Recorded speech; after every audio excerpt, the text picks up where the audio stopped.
phase of Lok Sabha polls will be held on Friday for 88 seats in 13 states, with Congress leader Rahul Gandhi seeking a second straight term from Wayanad in Kerala.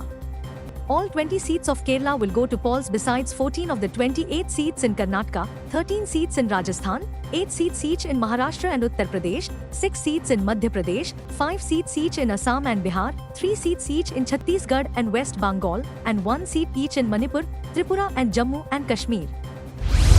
The High Court on Thursday, in a 2019 PIL matter, directed the Goa Chief Secretary to hold an inquiry into how large-scale unauthorized activity of mining sand, gravel and pebbles from Ragad River was carried out when protected by forest and wildlife legislation, and to initiate disciplinary proceedings against officials involved within next 4 months.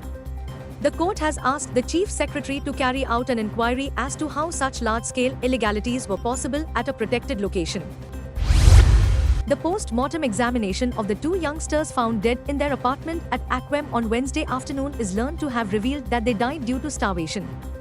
However, mystery shrouds their death given the fact that their apartment was bolted from inside with a sofa placed against the main door. A senior police officer said they are still clueless as to why the 2 starved themselves to death, as no suicide note was found by the police.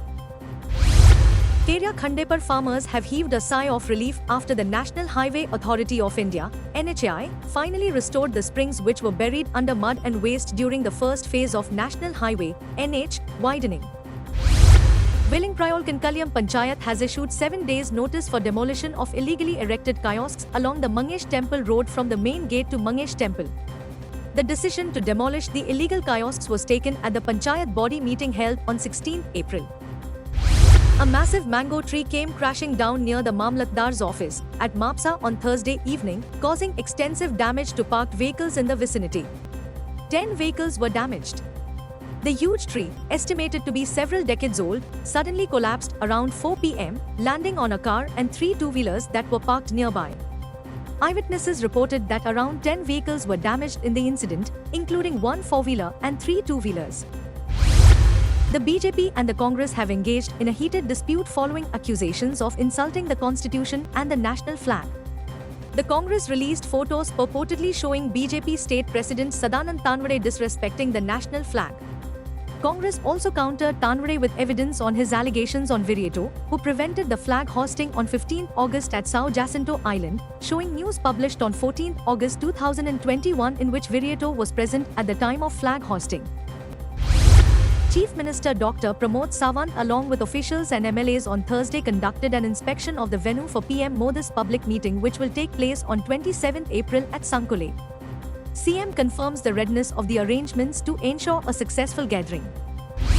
Goa Pradesh Congress Committee on Thursday launched its nationwide campaign Haath Dega Saath Badlenge Halat. Congress has launched a missed call number under this campaign. In response to the non-stop conversions of land in Goa, the Goa Bachao Abhiyan has started creating awareness through the public meetings all over the state. GBA held its first meeting at Margao on Thursday. GBA has urged Goans to get together and voice their apprehensions against the destruction of the environment. The Meteorological Department has issued a warning of dry and scorching weather prevailing over the state of Goa, with the highest maximum temperature recorded at a scorching 34.6 degrees Celsius and the lowest minimum temperature at 26.2 degrees Celsius. Maximum temperature is very likely to be in the range of 33 to 35 degrees Celsius over North-South Goa districts for the next 7 days. No large change in maximum temperature is expected for the next 5 days. Chaitra Purnima was celebrated at Mahalakshmi Temple in Panjim on Wednesday evening with great devotion. Devotees carry a chariot locally known as Rat on their shoulder in a procession which is carried out from the temple to Altonho and again back to the temple. The tradition, which is as old as 100 years, is celebrated with great devotion. Chandur Sports Club outplayed United Club Utoda by 5-1 to move into the quarter-finals of the 15th Davolim Cup football tournament. The much-anticipated match was organized by Sporting Club Davolim and was played at Davolim Panchayat ground.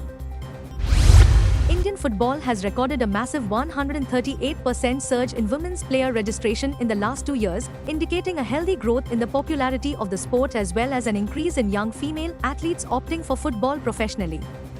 According to the All India Football Federation (AIFF) Central Registration System (CRS) data, India has 27,936 registered female footballers as of March 2024, up from the 11,724 female players registered in June 2022.